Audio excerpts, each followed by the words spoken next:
Let's take a ride, one with the dog tonight in suburbia.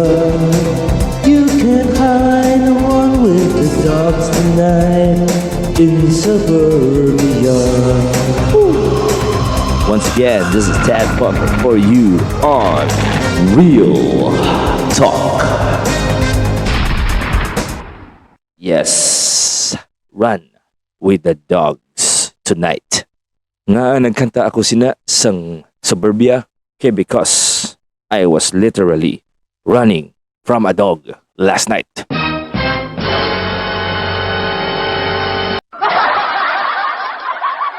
Yes, may isa ka big dog nga naglaga sa akon sang gadyaging ako sa village. That's why I was running with the dog last night. Daw malumpat man guys ang akon heart sa kakulba. Na-burn ko sang extra calories nga hindi dapat masubrahan. Anyways, amo na natabo guys. Gadyag ko sa village. Nagagawa ko sa isa ka bangga. Ano nagawa ng ido? Ako, hindi ko kabalo kung ano siya nga ido. Dagabi na, kagang lighting sa area do hindi amo nakasanag. Pero ang iya ulo, daw dako pa sa akon.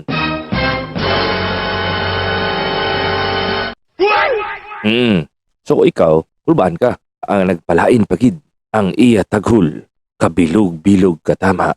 Nga daw, bear. Doon nakatubang na ko biber no. Ula pa man ah.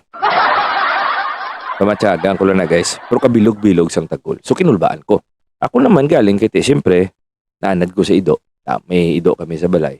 Miya ni Kuya Ido. Wala ako nagpanik. So naglakat lang ko sa husto, nagjag lang ko sa husto, when ako nagpadasigid. Among mga pong pace ko, same pace.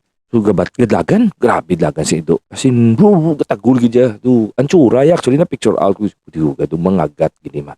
Daw guwa ako ni karon. Tosino. Pauno niya gigos ni. Pero mayo man, sang gadlagan ko, way na ko yung nagbalikid. Pamatian ko na lang iyatingog kung galapit siyang nagalapit. Kaya kung ninano maglapit na gidya, madlagan ko ya guys.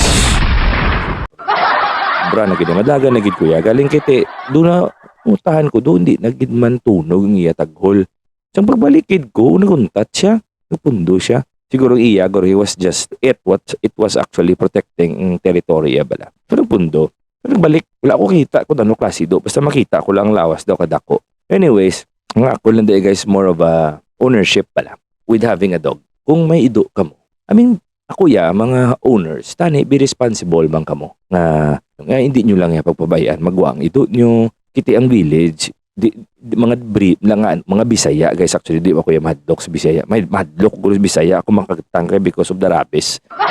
Pero kung sila nga kagat-kagat lang, yung Bisaya, do pamahog mo lang na laban mo. Pero kung mga dirasa na yung ito, guys, nga they were bred for something else, like pabantay sang balay or whatever, medyo delikado na niya, kay may tendency gina sila protect. So, mayo man nga amula na tabo. Pero if kung ang galakat to or ang jogging kabataan, may nagalinakat, pinaglabay to sa area, kagulpe sila ginatake sang ido kaging kagat. Okay lang na kung minor injuries ang makuha sang kabataan. Paano bi karon kung medyo dako? Major injuries gid be. Na hospital gid or nano tabo or muna bala. May chance mo. So you think matindugan na yan sang tag-iya, mambal malanas na nga tiba. Sige, gin-provoke yung man ng ido, gilangulangon yun na, muna na nga, kadamo balibad bla. Siyempre, responsibilidad. May man na may mimo Ikaw yan, tigalakat ka malanda, or gadyaging ka da, lautong ka da, ido na mo, di mo na pwede may istorya. Di mo man na siya pibihambalan nga, stop, do not bite me. Hindi na iya pwede guys, kumangagat na. Okay lang to tani kung gamay nga ito. May gamay na bigay nga grabe tagol sa akon. Mahamba ko, why are you barking at me, small dog? I am not scared of you. Because you're very small and your bite is like a bite of an ant. Pero dako to guys ito. Gahamba lang ko for awareness. It doesn't have to be happening in our village or anywhere else. May mga village banda sa nga hindi nyo lang papabayon, ligoy ito nyo mga ito. Kasi hindi nyo mapaktan Magasiling ka mo nga, kabuot sila nga ito. Putiga, hara siya sa balay. Hara siya sa gwa sang balay nyo. So there is a tendency nga maprotect na siya.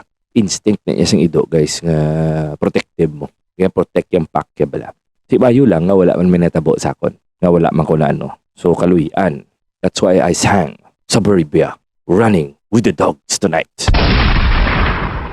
It was just one dog lang.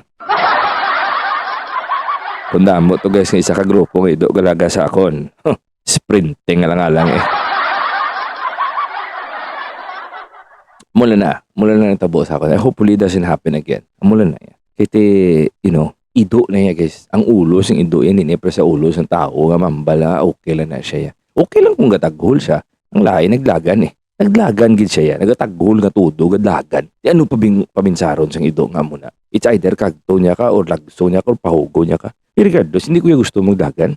Kinago na yung mambal ng tao nga. Din to si Tado. To hospital, ginkagat sang ido. Ginlaot sang ido. To kahuluya man eh guys. Nga ba rason sang imo aksidente. O nadasma to siya. Kalabali to siya kinadasma sa ginlagas sang ido. Mahuya mantas naman. Mas tigas pag urong ng ospital. Kan ospital so kay inaway so natiruhan to siya. Kapila sa matiruhan way sa na ano. Kaya bila do mas baskog. Kaysa mga dasma kay ginlagas kasang pumirin yan.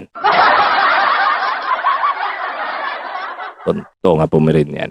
Anyway, isa muna lang guys Mga muna kakatabo gid man. Di taman na yan malikawan. Medyo ano lang gid responsible dog ownership. And siyempre palaga taman asda. Mga pets ta nasda. Okay? Anyways, halong ka mo. Have a good night's sleep. Sa ang gatulog sa Mayo, nagabugtaw sa maayo nga adlaw. Shout out na sa ido nga naglaga sa ako na. I hope Mayo man ang imo tulog para Mayo imo bugtaw sa maayo nga adlaw.